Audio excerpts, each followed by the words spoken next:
AdAlta, ASX code 1AD, and they have a market cap around 10 million.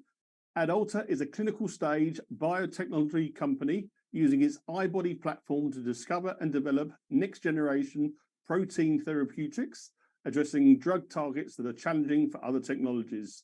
Presenting for the company today is AdAlta PhD, CEO and MD, Tim Oldham. Tim, welcome back. Please take it away. Thank you, Paul, and hello, everybody. If we can move on 2 slides, please, that would be great. So AdAlta is in the business of generating new protein and cell therapeutics using our iBody platform. Our iBody platform is a really powerful drug discovery tool that we believe allows us to go where traditional antibody drugs cannot, to solve some of the challenging diseases where those antibody technologies have failed. Our business can be thought about in 2 parts. Our discovery business, where we use the iBodies to create an inventory of high-value product candidates that can be used for future development or licensing. These can be a source of revenue in their own right, but more usually they are the source or the origin of a broader collaboration to support the second part of our business, our product development business. And this is where we take those iBody candidates and progress those through preclinical and clinical testing to de-risk those programs to the point where larger pharmaceutical companies would be interested in licensing or acquiring those from us. To date, we have 5 programs in that product development business. One, our lead program, AD214, is in the field of fibrosis and inflammation, and we have 4 others in the field of immuno-oncology. On the next slide, I've outlined a few reasons why we think it's a really interesting time for shareholders and investors to be thinking about AdAlta. And there are 3 reasons. Firstly, we have really attractive current valuation and fundamentals. Our enterprise value is around about 5 million on a market cap of around 10, and that's with a clinical stage asset and a robust pipeline following on. We have a really strong and supportive institutional register, including Australia's largest life sciences dedicated investment fund at Platinum International Healthcare, and our top 4 shareholders have been really supportive over many, many years. All of this is underpinned by our differentiated iBody technology and the strategic advantage of having our R&D team in-house, not outsourced to universities or other academic institutions. The second reason that we are very excited about the opportunities at the moment is that we've got really accelerating and exciting momentum towards earning a return on what has been a substantial investment in AD214 over many years. It's heading towards phase 2 clinical studies with a substantially de-risked profile, and we have additional phase 1 clinical readouts pending. And there's a very active partnering market for assets at this stage of development for these indications that are significant multiples of our current market capitalisation, and we have multiple partnering strategies in play. So not only are our fundamentals strong, but the 2 key catalysts that drive value in biotechnology companies today, namely clinical trial results and transactions, are imminent for us right now. And then finally, we have a pipeline of other assets and opportunities that are developing well to follow on beyond AD214. We are not a single asset, one bet company. The next slide highlights our key strategies, and all of these have near-term partnering potential attached. Our number 1 priority and focus right now is realising the value of our lead asset, AD214, and we are actively engaged with a number of large pharmaceutical companies and specialty pharmaceutical companies to out-license this asset, in parallel with fielding some really interesting inquiries inbound to co-develop or co-finance the phase 2 program for us. Realising the value of the asset AD214 will enable us to turbocharge and accelerate the activity already underway in other 2 focus areas. So the next priority is progressing our iBody-enabled CAR T-cell therapy and iBody-enabled PET imaging programs, and I'll touch on the CAR T-cell therapy later on, and to also enable us to continue to invest in our iBody platform and in expanding our pipeline. And in that space, not only are we continuing to develop sponsored research collaboration opportunities in non-core application areas, but excitingly, we're evaluating a number of complementary technologies and product in licensing opportunities that could rapidly expand our clinical stage pipeline going forward. So let me now turn to our lead asset, AD214. If we move on to the next slide, we'll talk a little bit about the impact of one example of the fibrotic diseases we're trying to treat. And this is a disease called idiopathic pulmonary fibrosis. This is a degenerative and ultimately fatal disease of the lungs. Fibrosis means scarring of an internal organ. In this case, the lungs stiffen and become less flexible. That prevents them expanding and contracting the 22,000 times they need to every day. And sufferers of IPF are ultimately fighting for where their next breath will come from. On average, people diagnosed with IPF will die within 3 to 5 years of diagnosis. There is no good cure today, despite the $4.3 billion a year we spend on 2 therapeutic products that don't work particularly well. They slow progression. They've perhaps added a year of life expectancy for patients since they were first approved in 2014. And they have some really debilitating side effects that prevent many patients from maintaining therapy for more than about a year. So our lead indication is a $4 billion addressable market today, projected to grow to $5 billion by the end of the decade. But we also believe that fibrosis has similar mechanisms in other organ systems. We have great preclinical data in kidney fibrosis, which is a $10 billion market, and emerging data in eye fibrosis and cancer, providing multiple indication and therefore revenue extension potential down the track. So the asset we've built over the last 10 years and spending 45 million Australian dollars on is summarised on the next page. We've built a really compelling value proposition for big pharmaceutical companies, and this is the value sheet that we present to them when we're seeking licensing discussions. In essence, we have a first-in-class molecule, which means it's the only molecule addressing this particular mode of action, and that's really important for overcoming the limitations of other therapies. When we enter phase 2, we anticipate we could be the only product entering phase 2 clinical trials with a novel mode of action in which there have been no prior clinical failures, and the only program with an antibody-like precision. All of the other programs are small molecules, which have the risks of serious or more significant side effects and lack of targeting specificity. And we've de-risked this product significantly by essentially verifying in row 4 that the dosing regimen for intravenous dosing that we'll take to market is likely to be efficacious. It's really important that not only are we effective and safe, but also that we are going to be able to be administered and achieve those safety and efficacy goals in a way that's going to be adopted in the clinic. If we can move on to the next slide, I've highlighted some of the significant progress we've made in the last 6 to 9 months. We've, for the first time, linked receptor occupancy, which is a measure of the potential activity of the drug, with that efficacy. And doing that has enabled us to now simulate and estimate likely efficacious doses in humans and supports our targeted intravenous dosing regimen. In addition to verifying that target intravenous dose, we've also been able to identify the potential for an enhanced subcutaneous or under the skin version of the product. And that's really valuable and exciting for our potential pharma partners, because it's obviously much more convenient for a patient to self-administer a therapy at home, as diabetics do and many of the weight loss drugs do today at home, rather than having to come into clinic for an intravenous infusion every couple of weeks. On the back of all of this data, we've commenced a phase 1 extension study to enable us to test the likely phase 2 dose for safety and to ensure that we're absolutely ready to go into phase 2. We've started releasing the interim results from this study just this week, showing that, yes, this higher dose is well tolerated and the receptor occupancy results are in line with our dose simulations. We've actually had a better than expected immune response from the drug at this point.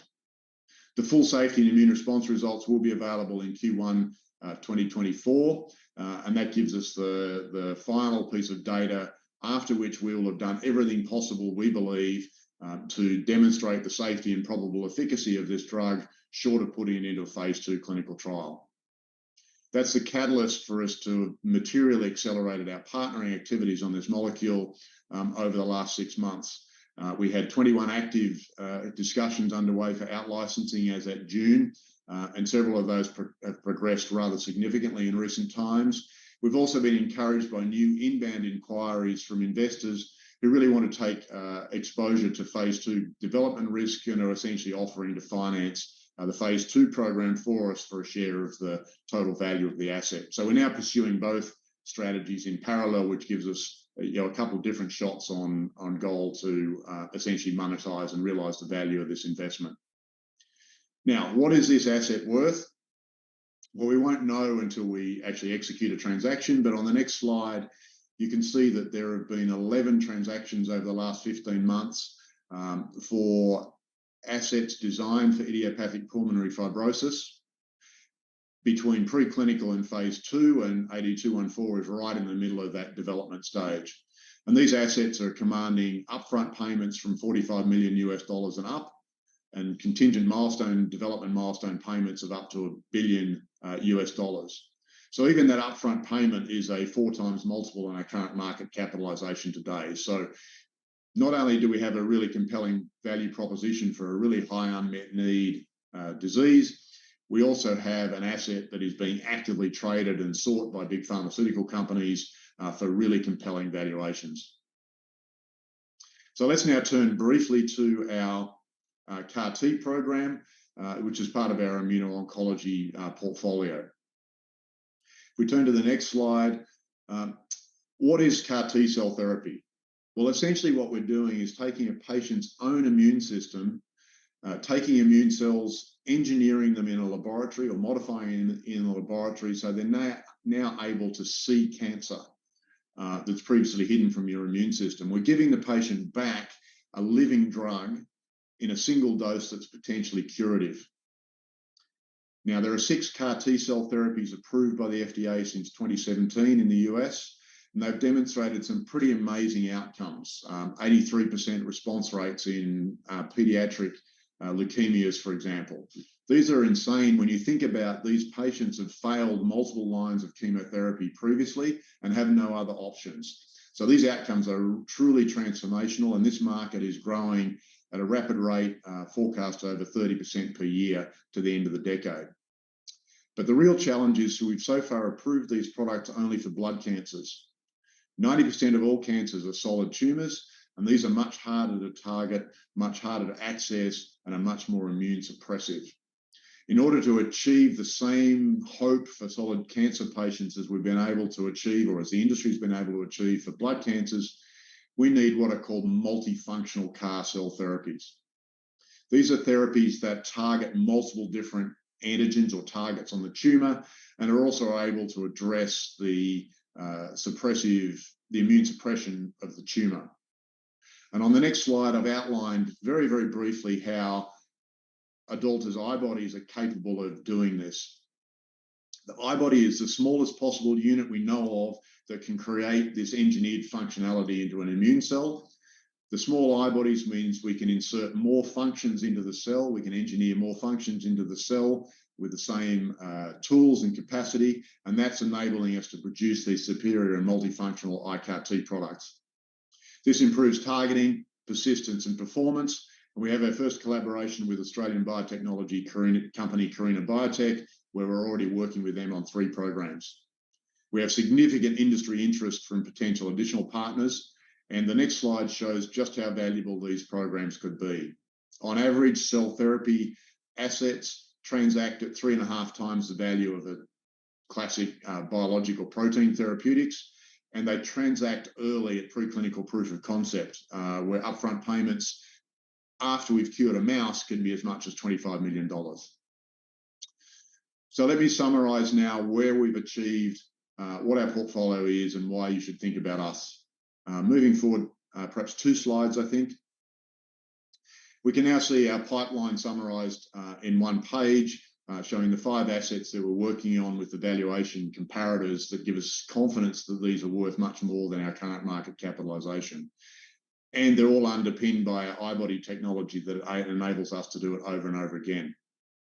On the next slide, I've outlined the catalysts and the milestones you can expect from us in the near term, with the big focus being on the near-term completion of the phase 1 extension study for AD214 and the potential of transactions to secure pathway and financing for our phase 2 clinical studies and really unlock the inherent value of this asset and make it visible to shareholders. That will enable us to then accelerate our existing programs in the CAR-T and PET programs and continue to invest in making sure our iBody platform and our pipeline are genuinely world-class. So on the last page, to summarise the investment proposition we are offering shareholders today, perhaps we can move to the next slide, please. Our lead asset is heading to phase 2 clinical trials. It's substantially de-risked with additional clinical readouts coming. The partnering window for this asset is well and truly open with multiple options in play. We have a pipeline of other assets following on behind AD214 with an experienced team and a differentiated drug discovery platform enabling growth beyond AD214. We've got a strong and supportive institutional and large shareholder register and a really attractive valuation relative to the commercial potential of the pipeline that is very, very near term. So with that, on the final slide, you can see my contact details for reaching out after today, but I'd be delighted to take any questions that anyone would have now. Thanks, Tim. And I think my key takeaway there was the confidence there that you presented, and I could sense the excitement in your body language and voice that you're incredibly excited about where the company is and what's about to start happening. So that's certainly my takeaway.